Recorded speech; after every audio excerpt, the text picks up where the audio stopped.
Hey guys, welcome back. మనం sports news చూద్దాం. దీనికి ముందు నేను స్క్రీన్ షేర్ చేస్తాను గైస్.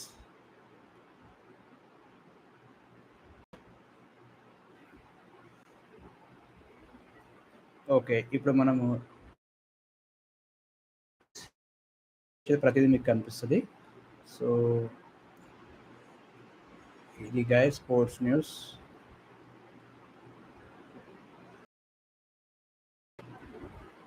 ఛాంపియన్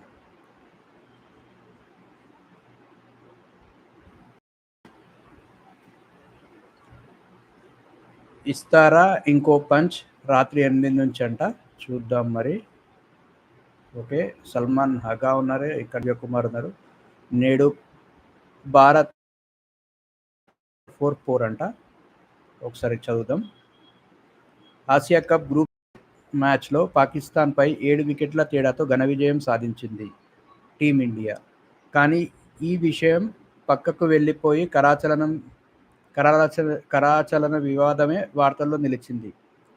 తాము చిత్తుగా ఓడిన విషయం పరుగున పడిపోయేలా గొడవలు పెద్దది చేయడానికి గట్టి ప్రయత్నమే చేసింది పాక్. ఈ వివాదానికి బాధ్యుడిగా పేర్కొంటూ మ్యాచ్ రిఫరీ పైక్రాఫ్ట్ తప్పించాలని డిమాండ్ చేసి అక్కడ పంతం నెగ్గించుకోలేకపోయిన పాక్ ఇప్పుడు భారత్తో ఇంకో పోరుకు సిద్ధమైంది. పాక్ ఇంత రభస చేస్తున్నా అదేమీ పట్టించుకోకుండా తన పని తాను చేసుకుపోయిన టీమిండియా మరోసారి దయాదిని మట్టి కరిపించే లక్ష్యంతో సూపర్ 4 మ్యాచ్లో అడుగు పెట్టబోతుంది. ఓకే, దుబాయ్ వారం రోజుల్లో మళ్ళీ చిరకాల ప్రత్యర్థుల పోరును చూడబోతున్నాం. గ్రూప్ దశ మ్యాచ్లో అన్ని రంగాల్లో ఆధిపత్యం చెలాయిస్తూ పాకిస్తాన్ను చిత్తు చేసిన భారత్ ఆదివారం సూపర్ 4లో ఢీకొనబోతుంది. మరోసారి టీమిండియానే ఈ మ్యాచ్ ఫేవరెట్.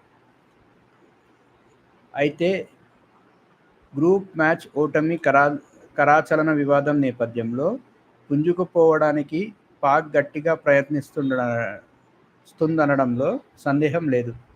మరి ఈసారి ఆ జట్టు ఫలితాన్ని మార్చగలుగుతుందో ఏమో చూడాలి. వాళ్ళిద్దరూ మళ్ళీ ఓమన్తో చివరి లీగ్ మ్యాచ్లో తడబాటు కొంత భారత జట్టును కలవరపెట్టేదే. ఈ మ్యాచ్ సాగిన తీరు పాక్లోనూ కొంత ఆశలు రేకెత్తిస్తుందనడంలో సందేహం లేదు. ఓమన్పై బ్యాటింగ్ రికార్డులో బద్దలు కొడుతుందనుకున్న జట్టు 8 వికెట్లు కోల్పోయి 188 పరుగులే చేయగలిగింది. 2 ఓవర్లకు వికెట్ నష్టానికి 6 పరుగులు చేయడం భారత్ స్థాయికి తగని ప్రదర్శనే. ఈ మ్యాచ్లో కెప్టెన్ సూర్యకుమార్ బ్యాటింగ్ చేయకపోయినా సరే మిగతా బ్యాటర్ల ఆటతీరు సంతృప్తికరంగా సాగలేదు. టీ20 జట్టులోకి పురోగమనం చేశాక శుభ్మన్ ఇంకా పెద్ద ఇన్నింగ్స్ ఆడలేదు. అభిషేక్ శర్మ మాత్రం బ్యాట్ జలిపిస్తున్నాడు. ఒమన్పై సంజు అర్ధశతకం సాధించాడు. హార్దిక్ కూడా బ్యాట్తో ప్రభావం చూపలేకపోయాడు. తిలక్ వర్మ, శివం దుబే మిడిల్ ఆర్డర్లో పర్వాలేదనిపిస్తున్నారు. మరి మెరుగైన బౌలింగ్ దళంలో బరిలోకి దిగుతున్న పాక్కు భారత బ్యాటింగ్ విభాగం ఎలా సమాధానమిస్తుందో చూడాలి.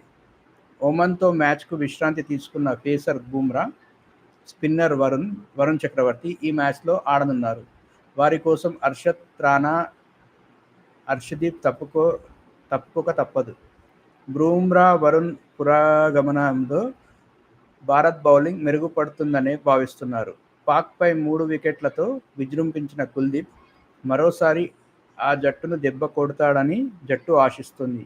అతడికి తోడు వరుణ్, అక్షర్ల స్పిన్ త్రయాన్ని ఎదుర్కోవడం పాక్కు సవాలే. ఆరంభ ఓవర్లలో బుమ్రాను ఎదుర్కోవడము తేలిక కాదు. బౌలర్ల మీదే ఆశలు. పాక్ ఎప్పట్లాగే బౌలింగే బలంగా షహీన్ అఫ్రిది, స్పిన్నర్లు అబ్రార్ అహ్మద్, సైమ్ అయూబ్లపై ఆ జట్టు ఎక్కువ ఆశలు పెట్టుకుంది. అయూబ్ భారత్ మ్యాచ్లో 3 వికెట్లు తీశాడు. బలమైన టీమిండియా బ్యాటింగ్ లైనప్కు బౌలర్లు కళ్లెం వేయగలిగితేనే పాక్కు మ్యాచ్పై ఆశలు ఉంటాయి. యూఏఈ లాంటి చిన్న జట్టు మీద పాక్ బ్యాటర్లు తీవ్రంగా ఇబ్బంది పడ్డారు. జమాన్ నిలబడడం, ఆఖర్లో షాహీన్ మెరుపులు మెరిపించడంతో ఆ జట్టు గట్టెక్కింది. అయూబ్ బౌలింగ్లో రాణిస్తున్నప్పటికీ తన బ్యాటింగ్ వైఫల్యం మాత్రం జట్టును ఇబ్బంది పెడుతోంది. కెప్టెన్ సల్మాన్ అగా నుంచి పాక్ వద్ద ఇన్నింగ్స్ ఆశిస్తుంది. భారత్పై సత్తా చాటిన ఫర్హాన్ ఈ మ్యాచ్లో ఎలా ఆడతాడో చూడాలి. తుది జట్ల అంచనా: భారత్ అభిషేక్, శుభ్మన్, సూర్యకుమార్ సూర్యకుమార్ కెప్టెన్, శాంసన్, తిలక్, హార్దిక్, దూబే, అక్షర్, కుల్దీప్, బుమ్రా, వరుణ్ వీళ్ళందరూ భారత జట్టు. అండ్ పాకిస్తాన్ జట్టు వచ్చి Farhan, Ayub, Zaman, Salman Agha captain, Hasan Mohammad, Nawaz, Haris, Ashraf, Shaheen Afridi, Abrar, Rauf.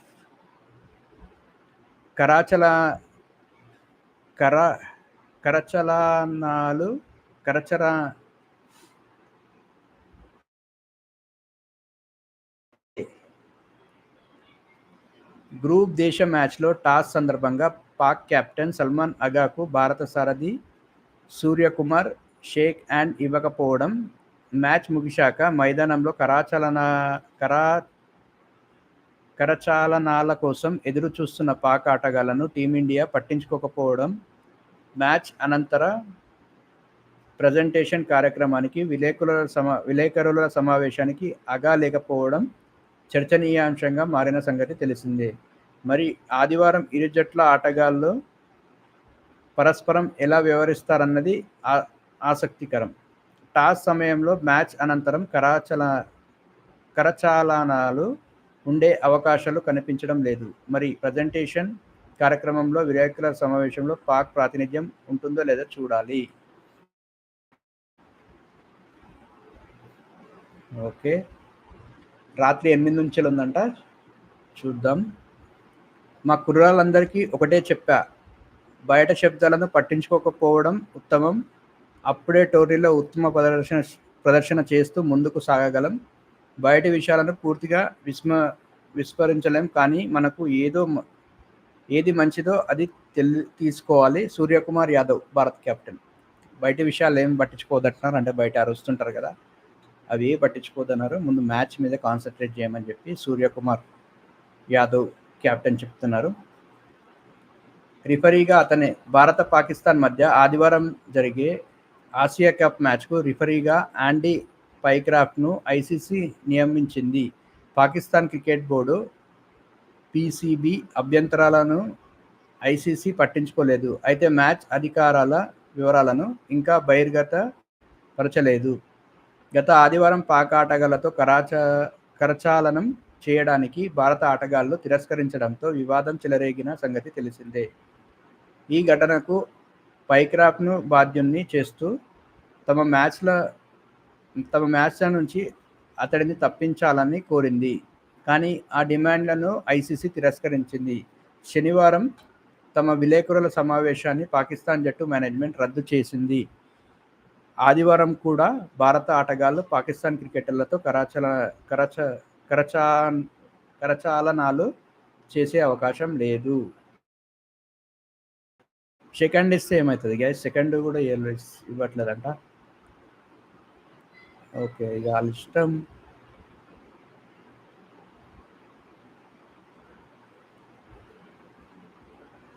Okay,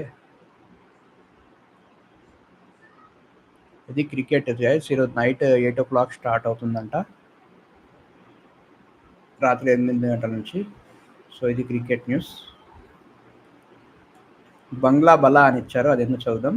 super 4లో శుభారంభం, లంకపై విజయం. దుబాయ్ ఆసియా కష్టపడి గ్రూప్ దశ దాటిన బంగ్లాదేశ్ సూపర్ 4 తొలి మ్యాచ్లో అదరగొట్టింది. శ్రీలంకను 4 వికెట్లతో ఓడించి లీగ్ మ్యాచ్లో ఎదురైన ఓటమికి ప్రతీకారం తీర్చుకుంది. శనివారం సైఫ్ హసన్ 41 బంతుల్లో 2 4లు, 4 6లు, తౌహిద్ హృదయ్ 7 బంతుల్లో 58 పరుగులు, 4 4లు, 2 6లు చెలరేగడంతో 169 పరుగుల లక్ష్యాన్ని బంగ్లా 19.5 ఓవర్లలో 6 వికెట్లు కోల్పోయి ఛేదించింది. అంటే లాస్ట్ బాల్ వరకు కూడా ఆడిందనమాట. తంజిద్ 0 తొలి ఓవర్లోనే అవుట్ అయినప్పటికీ లిటన్ 23, తౌహీద్లతో కీలక భాగస్వామ్యాలు నెలకొల్పిన సైఫ్ జట్టు విజయానికి బాటలు పరిచాడు. సైఫ్ అవుట్ అయినప్పటికీ తౌహీద్ దూకుడు కొనసాగించడంతో బంగ్లా విజయానికి చేరువైంది. ఆఖరులో చకచకా 3 వికెట్లు పడ్డప్పటికీ ఆ జట్టుకి ఇబ్బంది లేకపోయింది. మొదట లంక 7 వికెట్లకు 128 పరుగులు చేసింది. దసున్ షానక 64 నాటౌట్, 6 6లు, 3 4లు 37 బంతుల్లో కొట్టాడు. మెరుపు ఇన్నింగ్స్తో జట్టుకు మెరుగైన స్కోర్ అందించాడు. బంగ్లా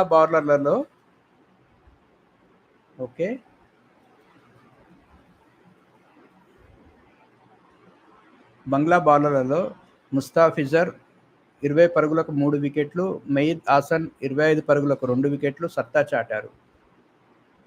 టాస్ ఓడి బ్యాటింగ్ దిగిన శ్రీలంకకు కుషాల్ మెండిస్ 34, నిషాంక 22 శుభారంభాన్ని అందించారు.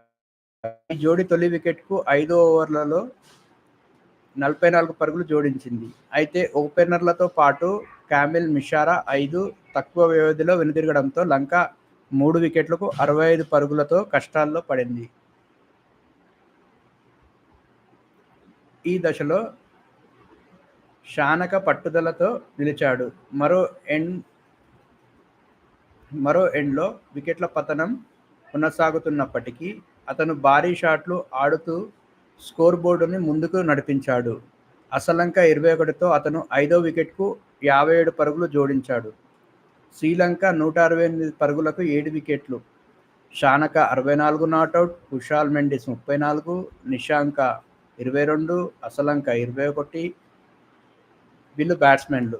బౌలర్లు వచ్చేసి ముస్తాఫిజర్ 3 వికెట్లకు 20 పరుగులు, మెహదీ హాసన్ 2 వికెట్లకు 25 పరుగులు. బంగ్లాదేశ్ 19.5 ఓవర్లలో 169 పరుగులకి 6 వికెట్లు. సైఫ్ హాసన్ 61, తౌహీద్ హృదయ్ 58, లిటన్ 23, అసరంగా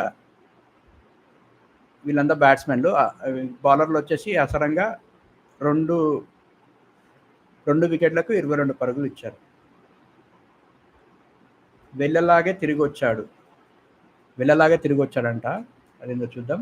శ్రీలంక ఆల్రౌండర్ దునిత్ వెళ్ళలాగే తిరిగి శ్రీలంక జట్టుతో చేరాడు. గురువారం ఆసియా కప్లో ఆఫ్ఘనిస్తాన్తో మ్యాచ్ ఆడుతున్నప్పుడు వెళ్ళలాగే తండ్రి సురంగ గుండెపోటుతో చనిపోయారు. వెంటనే స్వదేశం వెళ్లిన అతడు తండ్రి అంత్యక్రియలు పూర్తి కాగానే తిరిగి శుక్రవారం రాత్రి యుఏఈ చేరుకున్నాడు. బంగ్లాదేశ్తో శనివారం సూపర్ 4 మ్యాచ్లో ఆడాడు.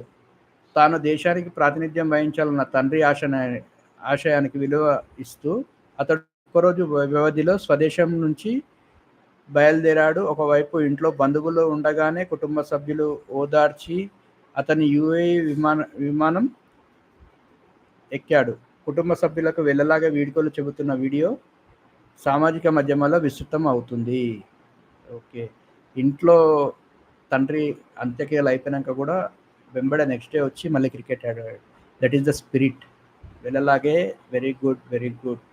క్రికెట్ మీదున్న ప్రేమతో, పని మీద ఉన్న డెడికేషన్తో వచ్చి వర్క్ చేశాడు. That's great, really great guys.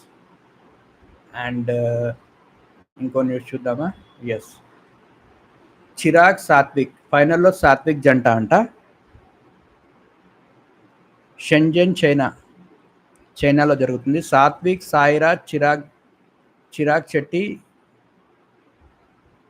Shetty జంట చైనా మాస్టర్స్ బ్యాడ్మింటన్ టోర్నీలో ట్రోఫీకి అడుగు దూరంలో నిలిచింది. జోరు సాగిస్తూ భారత జోడీ ఫైనల్కు దూసుకెళ్లింది. శనివారం పురుషుల డబుల్స్ సెమీస్లో 17 పరుగులకు it's not a cricket, it's a badminton. ఇది బ్యాడ్మింటన్, ఇది క్రికెట్ కాదు. 21-17, 21-14తో ఆరోన్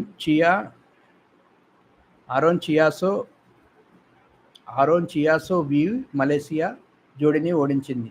తొలి గేమ్ నువ్వానేనా అన్నట్లు సాగింది. ఒక దశలో ఆరోన్ జంట 17తో ఆధిక్యం సాధించింది.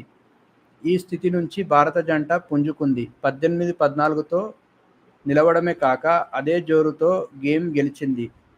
రెండో గేమ్లో సాత్విక్ జంట విజృంభించింది. 8-2తో నిలిచింది. ప్రత్యర్థి పుంజుకున్న భారత ద్వయం తగ్గలేదు. అదే ఊపులో మ్యాచ్ను కైవసం చేసుకుంది. ఆరోన్ జోడీతో ఇప్పటికి 16 మ్యాచ్లు ఆడిన సాత్విక్ జంటకు ఇది 5వ విజయం మాత్రమే. భారత ద్వయానికి వరుసగా ఇది 2వ ఫైనల్. ఇటీవలే హాంకాంగ్ ఓపెన్లో తుది పోరు చేరిన రన్నరప్గా నిలిచిందంట. తుది పోరు చేరిన రన్నరప్గా నిలిచిందంట. That's great. Satwik, Sairaj and Chirag Shetty. That's great. Chirag and Satwik final వచ్చి. And all the best for your final, Satwik and Chirag.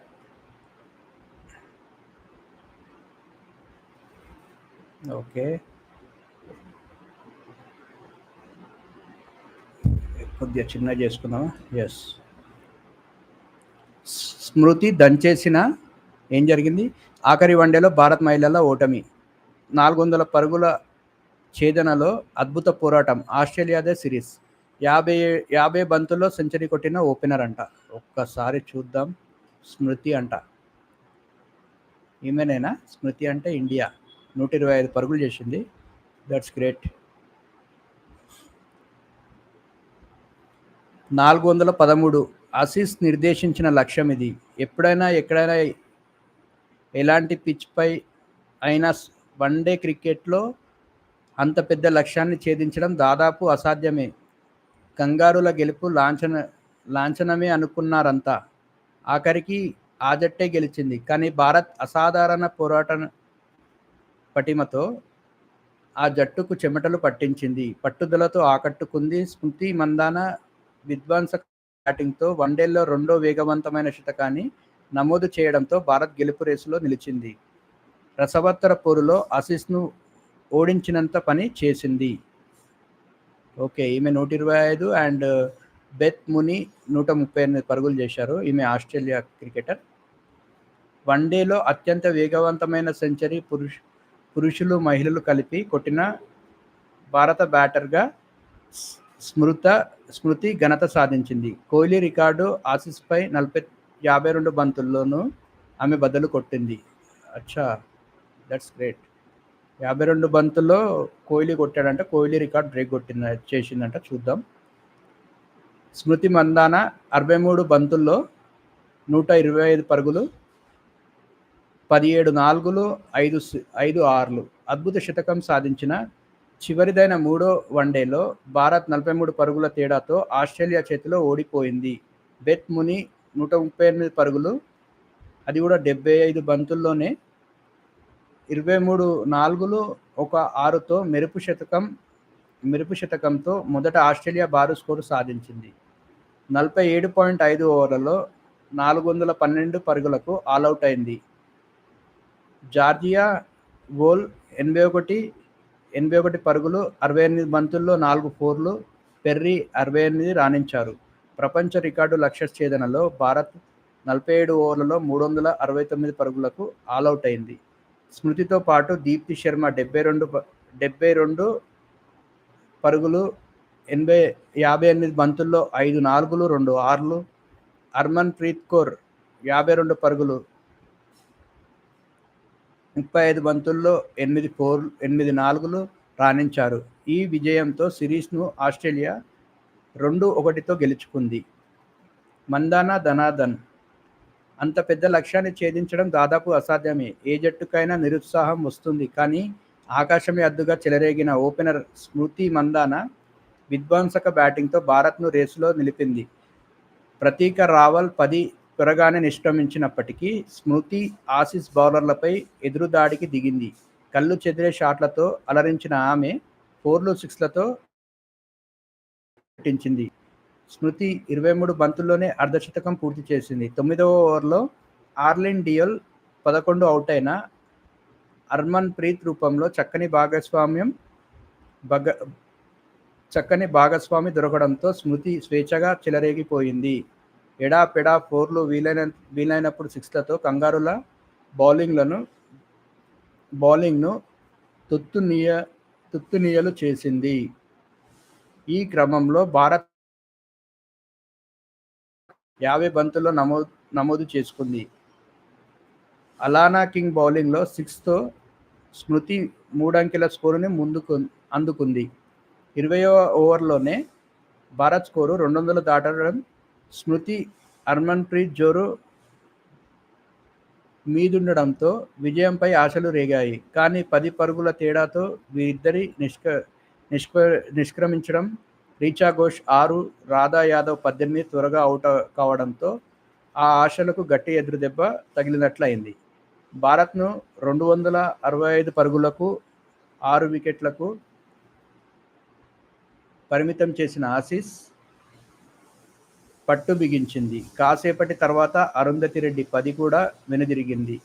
భారత్కు దారి మూసుకుపోయినట్లే అనిపించింది. కానీ అద్భుతంగా బ్యాటింగ్ చేసిన దీప్తి శర్మ మళ్లీ ఆశలు కలిగించింది. స్నేహ్ రాణా 35 సహకారంతో ఇన్నింగ్స్ను నడిపించిన ఆమె సాధించాల్సిన రన్ రేట్ను అదుపులో ఉంచింది. ఆసీస్ బౌలర్లపై ఒత్తిడి పెంచింది. 42 ఓవర్లకు స్కోరు 352 పరుగులకు 7 వికెట్లు. మ్యాచ్ చాలా ఆసక్తికరంగా మారింది. కానీ తాలియా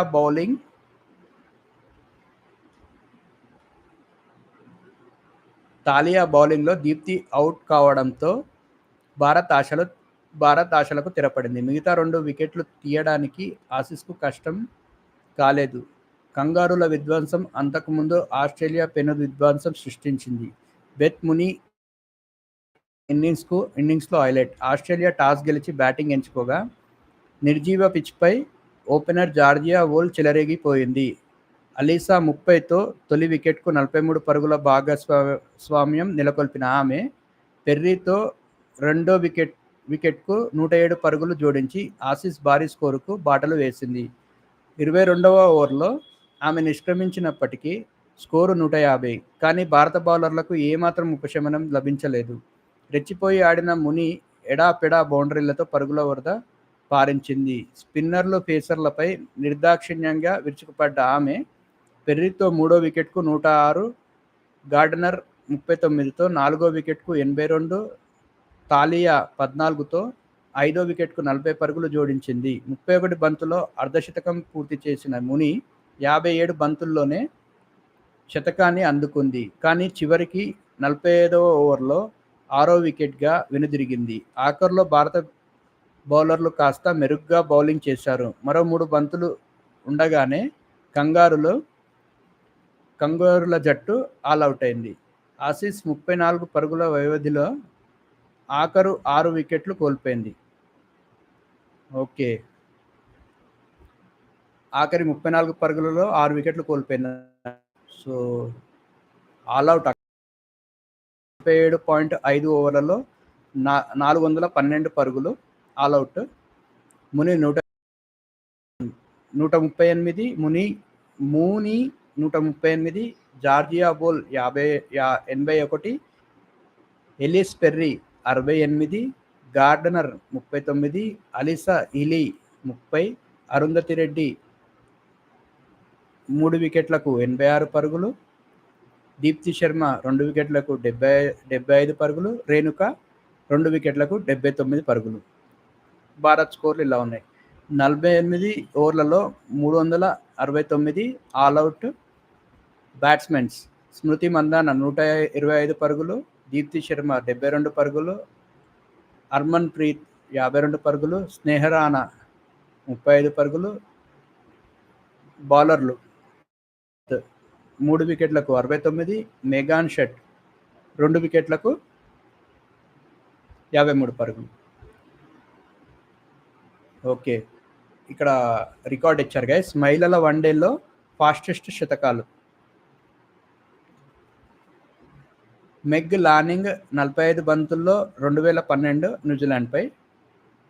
స్మృతి మందాన 50 బంతుల్లో 2025 ఆస్ట్రేలియాపై.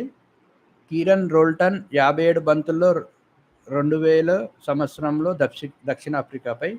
బెత్ ముని 57 బంతుల్లో 2025 భారత్పై. సోఫీ డివైన్ 59 బంతుల్లో 2018లో ఐర్లాండ్పై. సో ఇవి రికార్డ్స్ గైస్.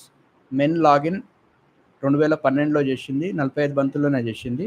ఈ రికార్డ్ ఇంకా ఆమె పేరులోనే ఉంది. ఆ రికార్డ్ బ్రేక్ చేయలేదు ఇప్పటివరకు. తాజాగా స్మృతి మందాన 50 బంతుల్లో సెంచరీ చేసింది. ఇది లేటెస్ట్ రిపోర్ట్. చూద్దాం ఇంకా ముందు ఏమైనా చేస్తారేమో. That's great. 11 ఇవేంటివి చూద్దాం. వన్డేలో భారత్పై ఆస్ట్రేలియా గెలిచిన ద్వైపాక్షిక సిరీస్లో భారత్పై ఆ జట్టు ఇంకా ఒక్క సిరీస్ కూడా కోల్పోలేదు. ఓకే. 13 మహిళల వన్డేల్లో స్మృతి మందాన శతకాల సంఖ్య. ఈ ఫార్మాట్లో అత్యధిక సెంచరీలు సాధించిన బ్యాటర్ల జాబితాలో సుజీ బేట్స్ కలిసి 2వ స్థానంలో ఉంది. లానింగ్ 15ది. ఓకే. భారత్ ఆస్ట్రేలియా మధ్య 3వ వన్డేలో జరిగిన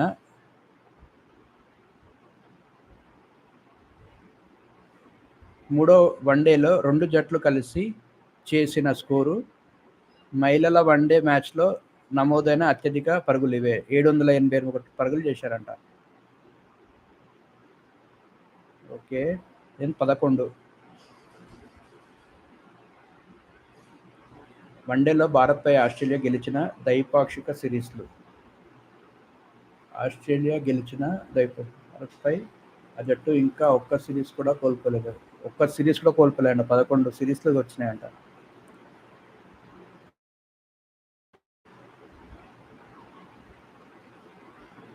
పదమూడు మహిళల వన్డేలో స్మృతి మందాన శతకాల. ఈ ఫార్మాట్లో అత్యధిక సెంచరీ సాధించిన బ్యాటర్ జాబితాలో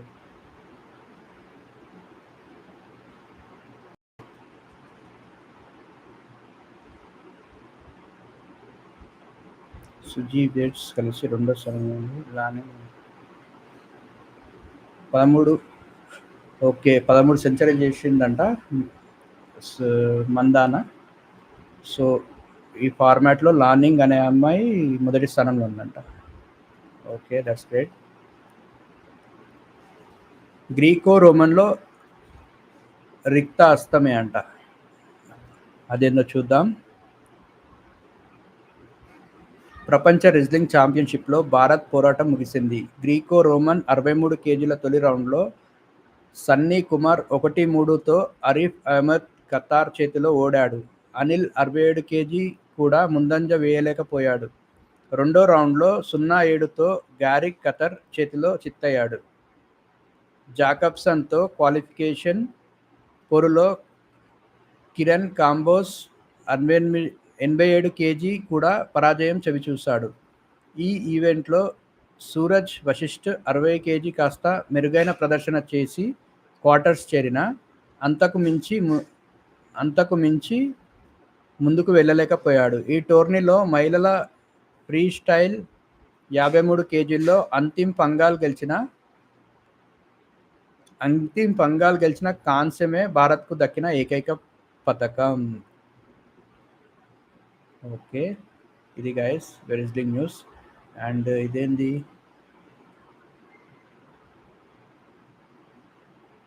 ప్రపంచ అథ్లెటిక్స్లో 0. ప్రపంచ అథ్లెటిక్స్లో 0 అంట. అదేందో చూద్దాం. ప్రపంచ అథ్లెటిక్స్ ఛాంపియన్షిప్లో ఈసారి భారత అథ్లెట్లు తీవ్రంగా నిరాశపరిచారు. చివరి రోజు శనివారం పురుషుల 20 కిలోమీటర్ల నడకలో సెర్విన్ సెబాస్టియన్ 31వ స్థానంలో సరిపెట్టుకున్నాడు. అతడు గంట 23 నిమిషాల 3 సెకండ్లలో లక్ష్యాన్ని పూర్తి చేశాడు. మొత్తంగా గత 2 ప్రపంచ ఛాంపియన్షిప్లతో పోలిస్తే భారత్ది తిరోగమనమే. 2022, 2023 బుడాపెస్ట్ ఛాంపియన్షిప్లలో జావెలిన్ స్టార్ నీరజ్ చోప్రా మెరుపులతో భారత్ పతకాల పట్టికలో చోటు దక్కించుకుంది. ఈ ఛాంపియన్షిప్లో దేశానికి 3 పతకాలు దక్కితే అందులో చోప్రానే 2 నెగ్గాడు. యూజిన్లో రజతం సాధించిన నీరజ్, అంజు బాబీ జార్జి 2003 లాంగ్ జంప్ కాంస్యం తర్వాత దేశానికి పతకాన్ని అందించిన ఘనతను సొంతం చేసుకున్నాడు. తర్వాత బుడాపెస్ట్లో స్వర్ణంతో చరిత్ర సృష్టించాడు. ఈసారి ఎన్నో ఆశలతో బరిలో దిగిన 8వ స్థానానికి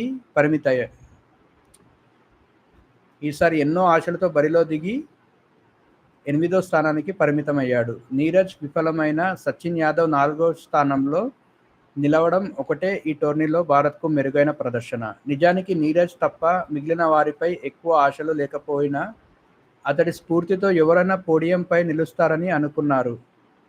పతకంపై ఆశలు రేపిన Murali Sreeshankar, Praveen Chitravel long jump, Annu Rani javelin throw, Parul Chaudhary 3000 మీటర్ల స్టీఫుల్ చేజ్ అంట కనీసం ఫైనల్ చేరలేకపోయారు. సచిన్ యాదవ్ పర్వేష్ హుషారే హై జంప్ 6వ స్థానం మాత్రమే కాస్త చెప్పుకోతగ ప్రదర్శన చేశాడు. గత ప్రపంచ ఛాంపియన్షిప్ 20 మందితో పోలిస్తే ఈసారి పోటీకి దిగిన భారత అథ్లెట్ల సంఖ్య 19 మంది తగ్గిపోవడం కూడా ఆందోళన కలిగించేదే. నీరజ్ చోప్రా. ఓకే, ఇది గైస్ అథ్లెటిక్స్ నిరాశపరిచారు అందరినీ. ఓకే, మొత్తానికి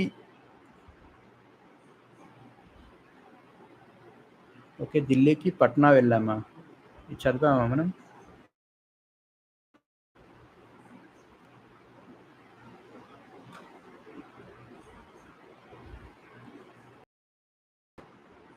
ఓకే, చదివేద్దాం. ఢిల్లీకి పట్నా కళ్ళెమంట. ప్రో కబడ్డీ సీజన్ 12లో పట్నా పైరేట్స్ ఉంది. స్ఫూర్తిదాయక ప్రదర్శనతో దబంగ్ ఢిల్లీ జోరుకు కళ్ళం వేసింది. శనివారం ఆ జట్టు 33-30తో ఢిల్లీని ఓడించింది. ఆట మొదట్లో ఢిల్లీ దూకుడుగా ఆడింది. ప్రత్యర్థిని ఆలౌట్ చేసి 19-10తో వెళ్ళింది. రెండో అర్ధంలో పట్నా జోరందుకుంది. వరుస పాయింట్లతో ప్రత్యర్థికి సమీపంగా వచ్చింది. మరో 10 నిమిషాల్లో ఆట ముగుస్తుండగా ఢిల్లీ 4 పాయింట్ల ఆధిక్యంతో నిలిచింది. ఆ జట్టు జోరు చూస్తే విజయం ఖాయమని అనిపించింది. కానీ చివర్లో విజృంభించిన పట్నా స్వల్ప తేడాతో ప్రత్యర్థిపై పైచేయి సాధించింది.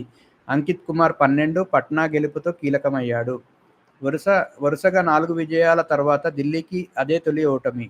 2 ఓటముల అనంతరం పట్నా తిరిగి గెలుపు బాట పట్టింది. మరో మ్యాచ్లో హర్యానా స్టీలర్స్ 38-36తో తమిళ్ తలైవాస్ పై నెగ్గింది. శివం 9 వినయించారు. సో ఇది గైస్ ఢిల్లీకి పట్నా కళ్ళం వేసింది ప్రో కబడ్డీలో. అండ్ మొత్తానికి స్పోర్ట్స్ న్యూస్ హైలైట్స్ ఇవి గైస్. అండ్